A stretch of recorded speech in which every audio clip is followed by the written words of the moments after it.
Today we're going to be graphing parent functions, also called quick sketches. Now these are some of the graphs you should already know. The constant, basically y equals a number, a linear, which is y equals mx plus b, quadratic, which we already covered in great detail. The cubic and the square root are new. Now the key is to have each of these graphs memorized. This is the basic parent function or the basic picture or quick sketch that you should know. A cubic will always look the same. We're just going to move it left and right. A square root's always going to look the same. Notice the graph for a square root looks kind of like a square root symbol. So for all of these graphs, starting at quadratic and after, we're going to have the same rules. Now, if you don't remember quadratics, go back and review your quadratics. We already studied those in great detail, and if you know how to graph quadratics, you'll be able to graph everything else. So what you want is a cheat sheet that has all of these listed. So put these in your notes. Constant, linear, quadratic, cubic, square roots, but we're not finished. This is a rational, an absolute value, and the circle. So you need to have the equation for each of these written down, as well as the basic graph. Now, transformations. A transformation is a change in position, size, or shape of a figure. Today we're mainly going to be doing translations, which is this change in the position, but not a change in the size. So we're going to slide the transformation. Reflections flip a graph over an axis, such as the x-axis, the y-axis, or any line we choose. Today we're mainly going to be reflecting over the x-axis. Translating quick sketches. This should look familiar. There was the same instructions as when we did quadratics. So when the number is inside, you always do the opposite. Think of the rebellious numbers. X plus 3 squared. Well, that's talking to the x because he's in the same house as the x. And the 3 is going to be rebellious because he's inside the house, just like a teenager is rebellious inside the house. So that means you're going to move to the left 3 spaces. You're doing the opposite. Now, if the number is outside, he's on his own. He's doing whatever he wants. So he's outside, which now we're talking to the y's, and it says go plus 5, so that's going to be up 5. The negative sign in front, so if this was a negative x squared, that's going to reflect the graph over the x-axis. If you have a vertical compression, which is a fraction less than 1, remember it's not negative, it's simply going to be between 0 and 1. That's going to make the graph wider, so it's going to appear fatter. The vertical stretch is a fraction or a whole number that's going to be greater than 1. That's going to make the graph grow faster, which is going to make it appear skinnier. So think about a plant. If plants, you put a whole bunch of fertilizer on it, goes really fast, it's going to have really tiny stalk.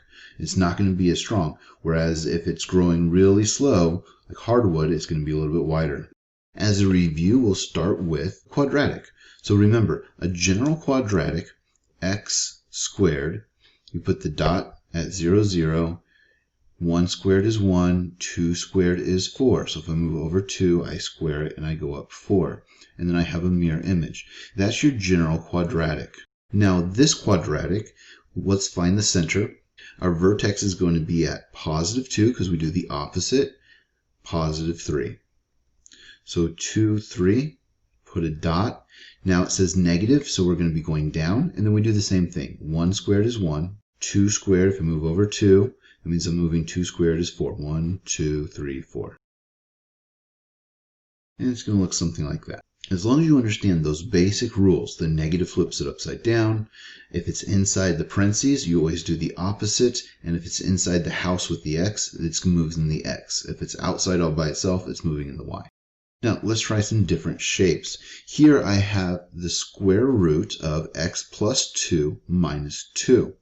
Now, it's not called the vertex, but let's still figure out our starting point. The opposite of positive 2 is negative 2 in the x value because he's inside the house with the x. And then I have another negative 2. So that means we're going to start at negative 2 right here. Well, a basic graph for the radical looks like a radical. So it's going to look basically like this. Now we need to make it a little bit prettier. So we do some quick math in our head. Well, what is, if I move over 1 in the x, what's the square root of 1? It's just 1. If I move over 2, I don't know what the square root of 2 is, I don't know what the square root of 3 is, but I do know what the square root of 4 is. So if I move over 1, 2, 3, 4, the square root of 4 is 1, 2. I put another dot there. And so now we basically know how our graph is going to look. It's going to look something like this. If you want to make it perfect, then you can move over 9 spaces. 1, 2, 3, 4. Why did I move over 9 spaces? Because I'm looking for perfect squares. The square root of 1, I moved up 1. The square root of 4, moved to the right 4, up 2.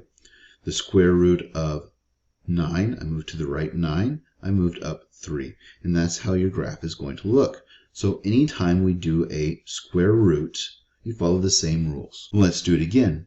Our beginning point is going to be at -3, 2. So -3. Now, there's a negative here. So a positive goes up, but this is negative. So we're going to do the opposite. We're going to go down. Well, the square root of 1 is 1. The square root of 4 is 2. The square root of 9 is 3. And then we simply go down. Just like that. So if we're looking at domain and range, for this one, remember domain are the x values. We're starting at -3. So our domain is going to be from -3, and it's going to keep going to the right to positive infinity. Now, because it's equal to the -3, we use a bracket. Our range is starting at the 2 right here, starting at the 2, and it's going down. So it's coming from negative infinity and it's going all the way up. The very highest point is 2. On the left one in green, we have the domain is starting at -2 and going to infinity. So we'd say our domain is -2 and it's going to infinity. In the range, the smallest number is also -2, and it keeps going up. It might not look like it, but it is going up slowly. So from -2 also to infinity. So for this one, our domain in the x and our range in the y will have the same numbers. Okay, now we're going to start going a little bit faster. So this one, our center is at -1. We didn't move up and down any. Now there's a 3 in front. What does that tell us to do? It tells us to multiply by 3. So normally we do the square root of 1 is 1 and put a dot there. But it's being multiplied by 3. So what's 1 times 3? 3. Then we would normally say the square root of 4 is 2 and put a dot there. But we can't because it's being multiplied by 3. What's 3 times 2? It's 6. So that means our new graph is going to grow much faster, be much taller because of the 3. X cubed. It's going to be a curve because there's no pluses or minuses. We're starting at 0, 0. What is 1 cubed? If I moved over 1, 1 cubed is 1. If I moved -1, -1 cubed is also -1. Now it looks like a line, but you'll see. 2 cubed is 8, which is all the way up here at the top. -2 cubed is down there. So your cubed root looks like this. So this is your x cubed graph. It's a curve, no straight lines, and you simply do the quick math in your head. Now, the negative in front basically just flips it upside down. It might look like it's left to right, but technically it's upside down. We're still at 0, 0 here. So once you get used to these graphs, this should literally be taking you seconds to finish each graph. Here's a positive and negative x cubed. Now with some translations. Our center point for this one is going to be at -2, -1. There's no multiplier in front, so I just act normal. -2, -1, put a dot there. Over 1, up 1. Over 2, 2 cubed is 8. That brings us up there. And then the same is the opposite, which actually takes me off my graph. Just that simple. For x cubed, if you notice, it's going left and right forever, up and down forever. Our domain is going to be all real numbers, and our range is also going to be all real numbers. Again, I have -3, +2 as our center. Notice the negative in front is going to flip it backwards. On the top side, we're pretty far off our graph, and then we come down like that. The negative flipped it upside down, and The positive 3 moved us 3 to the left, and the positive 2 moved us 2 up. Absolute value. The shape for an absolute value, you just take the two absolute value symbols and you put them together so it looks like a V.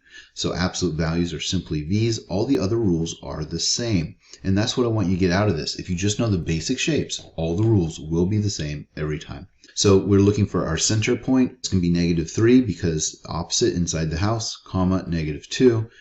And then if I move to the right 1, well, what's the absolute value of 1? 1. If I move to the right 2, what's the absolute value of 2? You get the idea. If I move negative, what's the absolute value of -1? Positive. If I move the absolute value of, you get the idea. This is how we get a V. Just that simple. The negative on the outside here is going to flip us upside down. Nothing else is changing. Our center point's -1, 2. And we have the same V. It's pointing down, and we're ready to move on. Now the 3 in front is going to stretch it, so it's going to appear narrower or skinnier. Write our center point first. 1, 2. Now normally I'd move over 1, up 1. That's normally. But it's being multiplied by a 3. So move over 1, up 1 times 3. 1, 2, 3. Move over 2. Normally I move up 2, but I'm multiplying 2 times 3 is 6. And then you have the mirror image on the other side. See how these look much more narrow? So the domain on range on this, your domain is going to be all real numbers because it keeps going left and right. So all real numbers for your domain. And then your range is going to be from 2 going up to infinity. So the other ones I did in set notation. This one I'll use inequalities. Our range is y greater than or equal to +2. Circles. Circles follow all the same rules. If it's inside the house, then it's rebellious. The only weird thing about circles is you need to figure out the radius. This end number here is your radius squared. So the formula was r squared. Well, if I want to know what my actual radius is, what's the opposite of squaring? I have to take the square root. So what you'll do is you'll square root that end number to figure out that your radius is equal to 2. So there's no pluses or minuses inside, so that means my center is at 0, 0. The square root of 4 is 2, so that means my radius is 2. In each direction, you put a 2, and then you try to draw a circle. A lot of people do that. That's not a circle, that's a box. You need to round it so it looks like a circle. And it should come out looking something like that.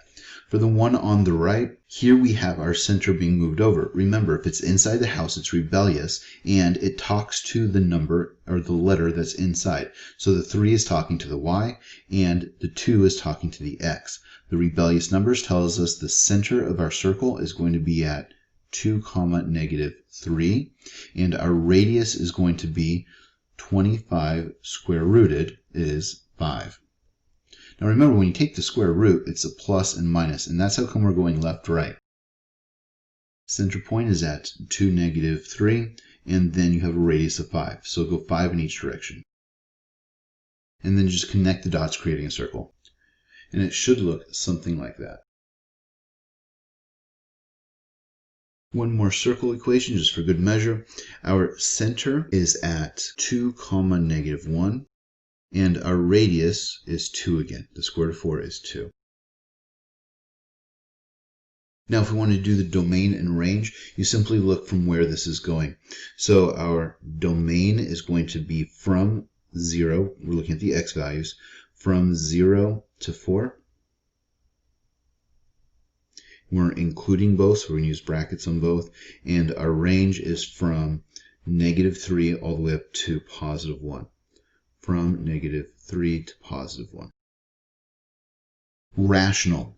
So rational functions, remember the x is on the bottom. Well, you can never have a fraction with a 0 on the bottom. What that does is it creates asymptotes. Asymptotes are imaginary lines that you cannot cross. We draw asymptotes with dashed lines. So right now, the focus isn't the asymptotes, the focus is the quick sketch. Draw dashed lines through literally the center because we haven't moved left or right. And then for the purpose of this, you're simply going to have an L shape. It should come pretty close to 1, 1, and you're going to have it in the quadrants 1 and quadrant 3, so a positive version and a negative version. Now, if we flip this upside down, that's what that negative sign there is going to do. Our asymptotes haven't changed, so you still will draw your dashed lines for asymptotes. And then you're going to do the same thing. Because of this negative, it's going to be in quadrants 2 and 4. And again, I realize that my graphs aren't perfect. I'm not expecting perfect. I'm expecting you to know how to graph the basics on this. Now, if we start moving things, the rules are the same. If this is in the house with the x, then you move the opposite in the x direction. If it's outside the house, then it's moving the same in the y direction. So just like everything else, we're going to figure out our center point, and our center point is going to be positive 3, negative 2. So positive, which will be right there. Instead of 0, 0, like in the last one, our center is at positive 3, negative 2. Now you draw your asymptote, your dashed line, and the graph is going to look the exact same as in the other example. But basically you've made a new set of quadrants. Technically, we'll never touch or cross that.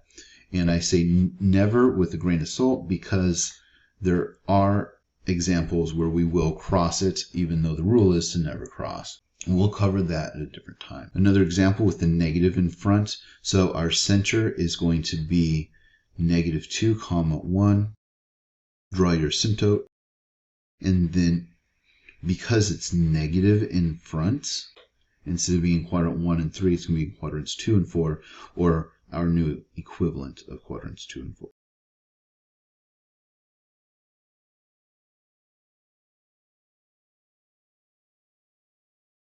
In the next video, we'll deal with graphing inequalities.